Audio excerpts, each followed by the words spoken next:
ስላሴ አምላኬ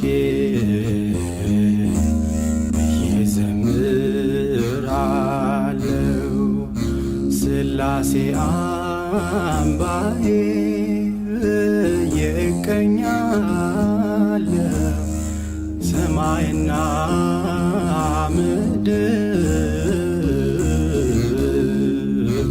ደመና ሳይቀሩ አሁን ደግሞ ይሄን ያለነው ወደ መካነ መቃብሩ ነው።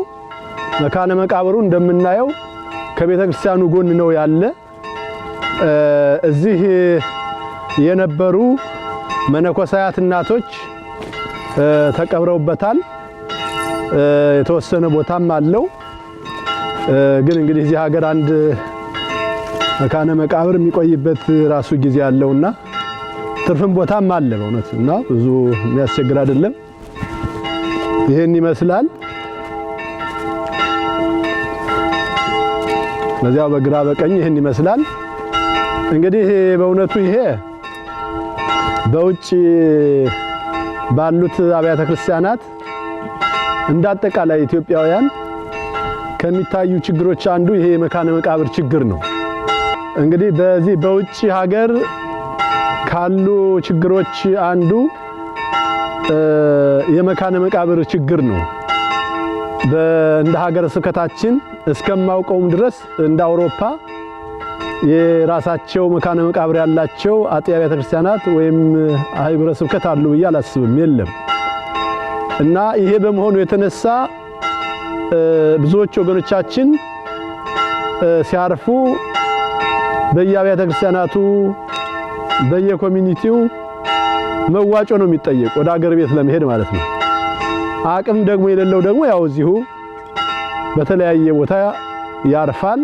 ከዚያም አልፎ ደግሞ በእውነት በሚያሳዝን መልኩ በሌላው አካባቢ የምንሰማውም የሚቃጠሉም ብዙ ባይሆንም አንዳንድ እንዳለ እንሰማለን።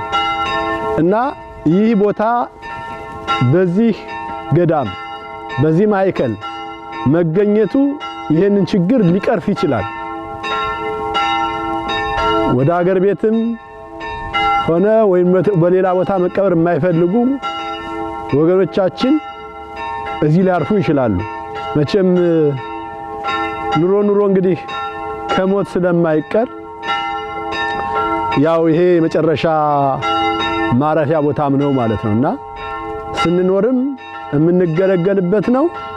በሞተ ስጋም ደግሞ ስንለይ በዚሁ ልናርፍበት የምንችል ቦታ ያለው ነው ማለት ነው። እንደውም ይሄ ገዳም እስካሁን ካየናቸው ገዳማት ሁሉ ወይም እስካሁን ካየናቸው ቦታዎች ሁሉ ልዩ የሚያደርገው ይሄ ነው።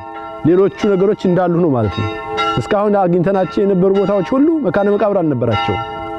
ግን የቤተ ክርስቲያናችን የሀገረ ስብከታችን እንደ አውሮፓም የሁሉም ችግር አንዱ ይሄ ነበርና ይሄ አንዱ ተመራጭ የሚያደርገው ነው ብዬ አምናለሁና እንግዲህ እንደምታዩት ነው። እንግዲህ በአገር ቤት ደረጃ ስናየው ያው ሰፊ ናቸው። ግን ያው ሰፊ ህዝብም ስላለ ነው።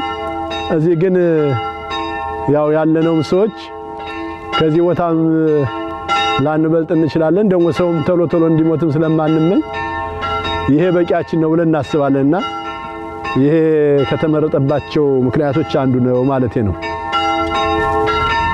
የሞቱትን እግዚአብሔር ነፍሳቸውን ይማርልን። ስላሴ አምላኬ ይዘምራለው ስላሴ አምባዬ ይቀኛለው